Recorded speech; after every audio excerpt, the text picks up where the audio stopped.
सीजो news, हर खबर आप तक।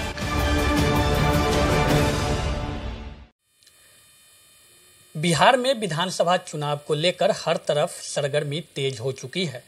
सियासी उठापटक हर पार्टी में जारी हो चुकी है और अभी हम पहुंचे हैं जन अधिकार पार्टी के प्रदेश महासचिव रानू नीलम शंकर के पास और उनसे खास बातचीत करेंगे चुनावी मुद्दे के विषय में। सबसे पहले तो रानू जी, आपका स्वागत है। जी नमस्कार, बहुत बहुत धन्यवाद आपका।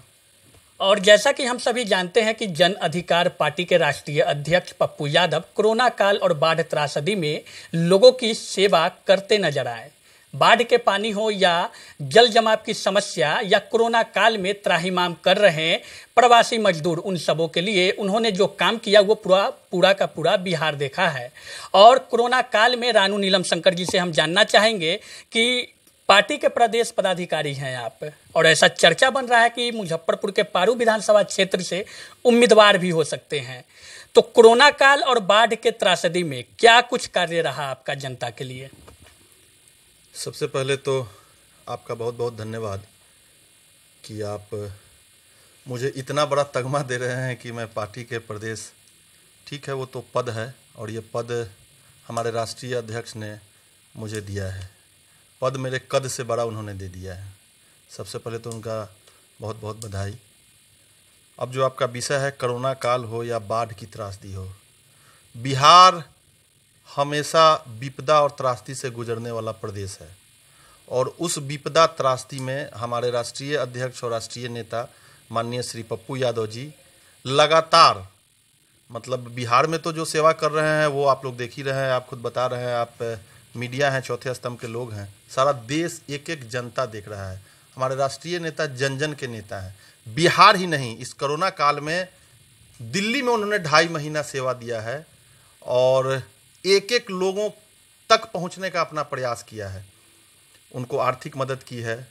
युवाओं, बच्चे जो जयपुर, राजस्थान, गुजरात में फंसे हुए थे उनके लिए बस की सुविधा उपलब्ध कराई है। तो आप जिस एंगल से देखना चाहेंगे वो लगातार उस क्षेत्र में काम कर रहे हैं। हम लोगों की जो पहुंच है, हम लोग पार्टी पदाधिकारी होने के नाते मैं अपने विधानसभा क्षेत्र में लगातार इस कार्य को कर रहा हूं जो जनमानस के डोमेन में है, पब्लिक के बीच में है। तो सेवा तो हमारे पार्टी के राष्ट्रीय नेता का ही उद्देश्य है। सेवा तो हम लगातार कर रहे हैं, आगे भी करते रहेंगे। बिहार में विधानसभा चुनाव होना है, हालांकि उसकी तारीख अभी तय नहीं हुई है, लेकिन संभावना जताई जा रही है कि बिहार में विधानसभा चुनाव अक्टूबर या नवंबर में होने की संभावना है। कोरोना काल चल रहा है, ऐसे में क्या लगता है, आपकी क्या प्रतिक्रिया होगी कि अभी चुनाव कराना क्या सही होगा, क्या उचित होगी? सबसे पहले तो इस कोरोना काल में जहां बिहार का एक एक जन त्रासदी के विपदा में फंसा हुआ है, मर रहा है, उस तक कोई सरकारी सुविधा नहीं पहुंच रही है, ये निर्णय ही प्रदेश सरकार का गलत है कि इस कोरोना काल में चुनाव हो रहा है। लेकिन हम लोकतंत्र के सजग प्रहरी हैं और एक देश के आम नागरिक होने के नाते देश का कानून जो सर्कुलर, जो बायलॉज परमिशन देता है चुनाव आयोग का, अगर चुनाव आयोग ये घोषणा ही कर देती है, सरकार अगर ये घोषणा ही कर देती है तो चुनाव में आना हमारी मजबूरी हो जाएगी। हम तो सरकार है नहीं, ना हम सत्ता में हैं ना हम विपक्ष में हैं। क्या लगता है, न विपक्ष में है न सत्ता में है, फिर भी बाढ़ की त्रासदी और कोरोना काल में पार्टी द्वारा जो कार्य किया गया वो आप बताएं कि सारा बिहार देखा। सत्ता में बैठी जो सरकार है उनका कार्य बाढ़, त्रासदी और कोरोना काल में कितना सराहनीय रहा, किस नज़र से देखते हैं? देखिए, हमारे पार्टी का स्लोगन है और आप लोग भी देख रहे होंगे, सरकार बचा लो, बिहार सरकार धोखा है, सरकार बचा लो, सरकार बना दो, ये मौका है। बिहार सरकार लगातार नकारा सरकार के रूप में पिछले 15 साल से बिहारियों के सामने, बिहारवासियों के सामने अपने आप को प्रस्तुत की है।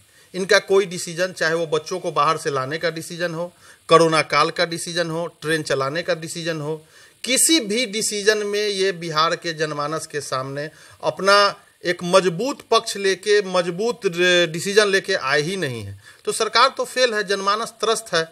यहाँ जनमानस, बिहारवासी जो है 12.5 करोड़ बिहारी विकल्प ढूंढ रहे हैं।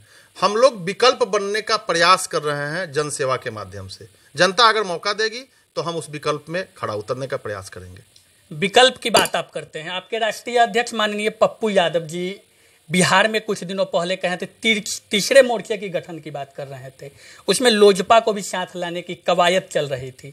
क्या लगता है कितना सफल हो पाएगा तीसरा मोर्चा? देखिए, राष्ट्रीय अध्यक्ष हमारे माननीय पप्पू यादव जी और लोजपा के राष्ट्रीय अध्यक्ष माननीय सांसद श्री चिराग पासवान जी, इन दोनों लोगों की बैठक हुई थी एक बंद कमरे में। ये देश के मीडिया ने इसको चलाया भी था, लोगों ने देखा भी था, सारे लोगों तक इसकी जानकारी भी आई थी।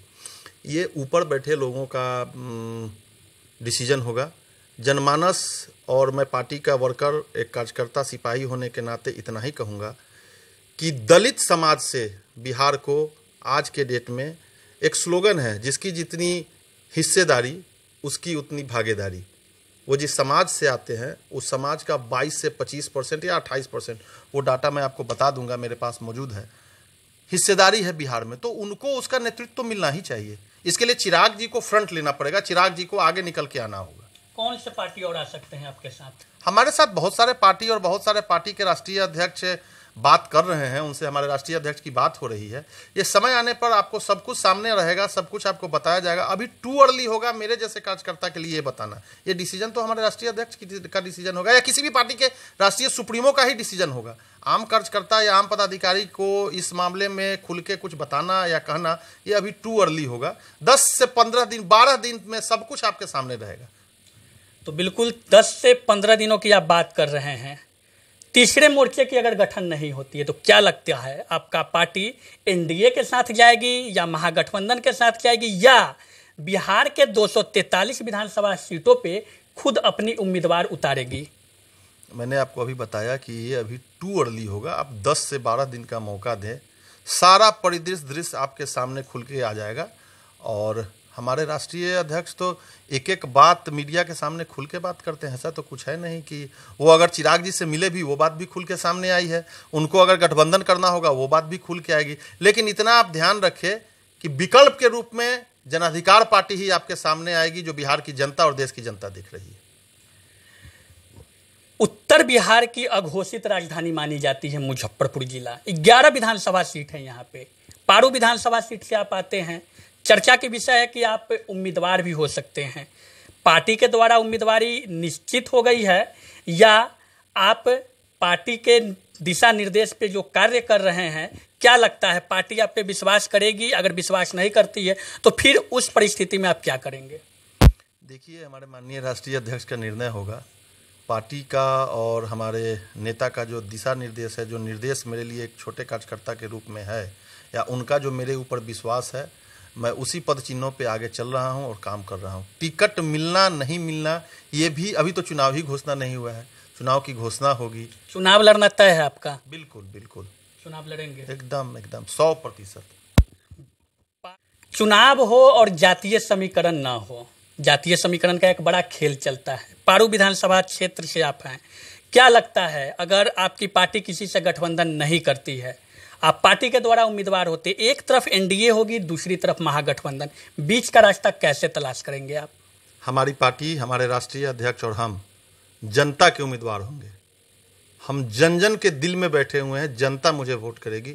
मैं जाति से राजनीति करने के लिए पारू विधानसभा में नहीं आया हूं। मैं अपने काम के बूते, अपने कर्म के बूते यहाँ आया हूं और इसका जवाब जनता मुझे जरूर अपने वोट के रूप में देगी। पारू की बात होती है, कहा जाता है कि पारू में अनेकों उम्मीदवार अपनी उम्मीदवारी दे रहे हैं। आपका क्या चुनावी मैनिफेस्टो होगा, क्या प्राथमिकता होगी, क्या करना चाहेंगे? सबसे पहले अगर आप चुनाव जीत कर आते हैं, पहली प्राथमिकता क्या होगी जो पारू क्षेत्र में अभी तक नहीं हो सका है? जनता से बस मेरा एक लाइन का संवाद है। जनता से मैं 10 नौह जोड़ के करबद्ध प्रार्थना करूंगा, एक मौका। आपने अभी तक सभी को मौका दिया है, 4 बार इनको मौका दिया है, महागठबंधन के उम्मीदवार को 6 बार मौका दिया है। एक बार आप रानू को मौका दीजिए, पारू राष्ट्रीय फलक पे होगा, ये मेरा आपसे वादा है। बिहार में विधानसभा चुनाव होने हैं, ऐसा लगता है कि इस बार कोरोना काल की वजह से जो चुनाव है उसका स्वरूप बदला होगा। हर लोग डिजिटल रैली कर रहे हैं, क्या लगता है जमीन स्तर पे जो चुनावी सभा होती थी और डिजिटल रैली, जो जनता से सीधा संवाद होता था, कितना प्रभाव पड़ेगा इस पे? सरकार का, निर्वाचन आयोग का उसके लिए गाइडलाइन आ गया है। 22 से 27 पॉइंट्स है उसके। तो जो सरकार का दिशा निर्देश होगा वो पालन तो मुझे भी करना होगा, सत्तासीन पार्टी को भी करना होगा, उनके विधायक और विपक्ष के नेता को भी करना होगा। तो वो चाहे जो भी गाइडलाइन हो उस दिशा निर्देश का पालन करते हुए मैं पारू विधानसभा के एक एक घर तक पहुंचने का प्रयास करूंगा। और मेरा नारा होगा पारू विधानसभा में, घर घर रानू, दर दर रानू। एक एक दर पे मैं जाऊंगा और उनसे बस एक बार मौका देने का मैं आरजू विनती करूंगा। तो बिहार विधानसभा चुनाव की सुगबुगाहट तेज होते ही 15 साल बनाम 15 साल की रागल पाई जाती है। 15 साल लालू जी का शासन और 15 साल वर्तमान सरकार के शासन, किस नज़र से देखते हैं? कितना विकास हो पाया है बिहार का इन 30 सालों में? देखिए, ये तो जाके आपको सत्तासीन और सरकार से पूछना चाहिए। इस जवाब को देने के लिए मैं उपयुक्त व्यक्ति नहीं हूं। इसी धोखा में, इसी डालिमा में बिहार के जनता, 12.5 करोड़ जनता और 8 करोड़ वोटर को रखा गया। लालू जी का भय दिखा के, आतंक राज दिखा के, जंगल राज दिखा के। नीतीश जी सुशासन का डिग्री हासिल कर लिए, सुशासन का तगमा पकड़ लिए। हुआ क्या? इनको भी जनता ने 15 साल दिया। इन्होंने क्या दिया? एक नकारा सरकार, एक नकारा प्रशासन के रूप में कार्य करने वाला प्रशासक अपने आप को साबित किया। आज बिहार का जनता त्राहिमाम कर रहा है। ये तो सरकार के लोगों को इसका जवाब देना चाहिए कि ये ट्रिपल इंजन की सरकार आखिर 15 साल में कर क्या रही है, जिसके लिए जनता ने इनको बैठाया था गद्दी पे। अंत में आखिरी सवाल, पारू विधानसभा क्षेत्र के क्षेत्रवासियों को क्या संदेश देना चाहेंगे इस कोरोना काल में? बस एक बार बिहार बचा लो मौका है, पारू बचा लो मौका है, वर्तमान विधायक धोखा है। इस 15 साल के इनके डालिमा से बाहर निकलिए। एक बार रानू को मौका दीजिए, पारू राष्ट्रीय फलक पे होगा, पारू मॉडल विधानसभा होगा। ये मेरा एक एक जनता से वादा है। और मुझे 5 साल का 3 साल समय चाहिए, बस उसी 3 साल में मैं पारू को राष्ट्रीय फलक पे ला दूंगा। बहुत बहुत धन्यवाद, आभार आपका। ये थे हमारे जन अधिकार पार्टी के प्रदेश महासचिव रानू नीलम शंकर। इनसे खास बातचीत हुई, बारीकी से बातचीत हुई। बिहार विधानसभा चुनाव के मुद्दे पे बारीकी से बात हुई।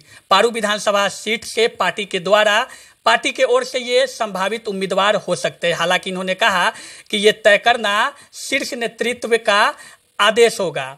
और बिहार में जो विधानसभा चुनाव हो रहे हैं उनमें तीसरे विकल्प के रूप में बिहार में इनकी पार्टी दावेदारी दे रही है। आपको बता दें कि पप्पू यादव इससे पहले भी बता चुके हैं कि बिहार में तीसरे मोर्चे की गठन की बात उन्होंने किया था। अब देखना दिलचस्प होगा कि बिहार में विधानसभा की तारीख जैसे जैसे नजदीक आ रही है वैसे वैसे राजनीतिक तापमान कितना बढ़ता है। मैं दिलजीत गुप्ता, संवाददाता सीजो न्यूज, मुजफ्फरपुर।